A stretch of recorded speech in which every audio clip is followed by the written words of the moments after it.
Yeah, it is backed by that. Yeah, That's how they can repay it, or exactly. technically repay it.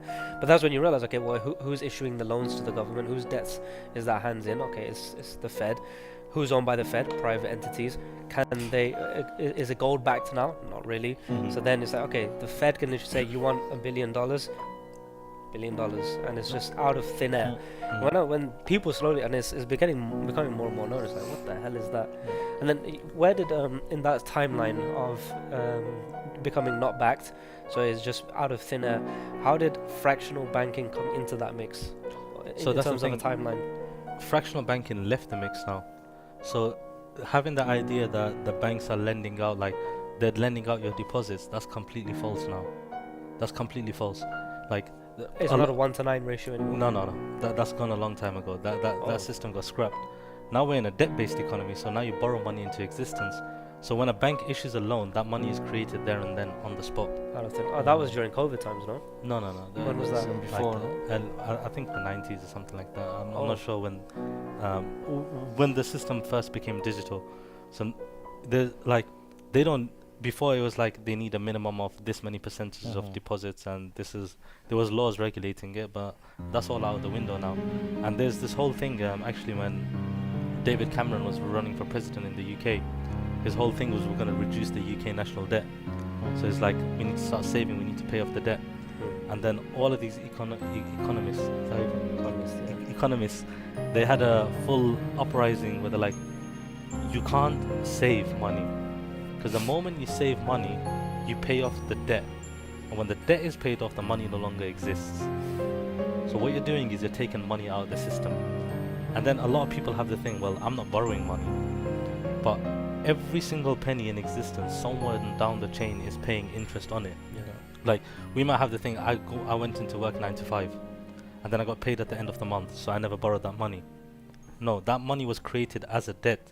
So that means maybe the CEO of your company took a loan, or maybe the person that paid for the services of that company took a loan to pay for that service.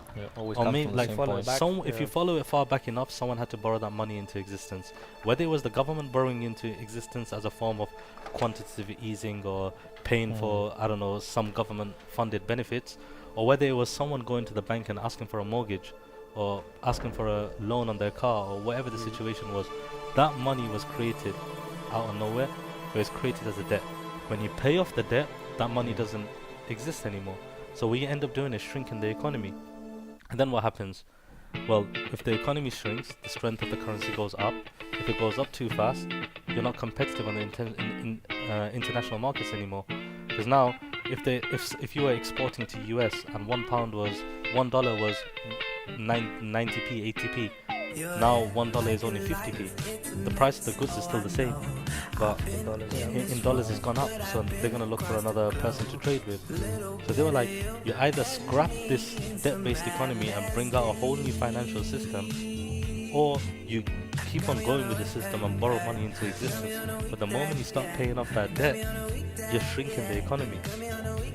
So Do these like systems have like a plan beyond, let's say, the next year, where like eventually the currencies are going to get worthless, and now there's nothing backing them? It sounds like it's ready to implode. What is a long? Sounds like a ticking bomb. Yeah, it's been a ticking bomb because, well, if you take US as an example, which is a good case study on it, it's the price of a house in 1950s compared to today versus the salary of a teacher compared to 1960s to today. A house at that time was like $30,000. So in 6 months, and the teacher's salary was $65,000. Since that time, the same house is now worth over $400,000. The same house. Obviously, it's not the fanciest house; it's just somewhere to live in. Just a very normal accommodation. But the salary's only gone up by $4,000. It's $69,000, which is the salary of a teacher. I might be wrong on it. The report I might have but read it might is be the wrong. gap between earnings and house prices is So- widened. Exactly. And then the question comes like, what is the goal with it? Well, the goal for the bank's perspective, or the people who are issuing the loans perspective, is the loan never gets paid. You have a rollover. So then Forever. yeah. So the idea is, Interest trap. Yeah. Yeah. well, you either take a loan of the equivalent amount that you have to pay, but you take that at a higher interest rate. So then what you end up doing is destroying that amount of money, but creating the same amount of money at the same time. So you pay off the loan, but you pay off the loan with a loan. So what do I don't get it. Let's say I'm just working my job and I'm making my repayments. Eventually, I will pay off my loan. Yeah, you'll pay off your loan, but no, so that's from a personal perspective. I'm on about from a government perspective. Oh, okay. The idea is not that you pay off the loan. The idea is you roll it over.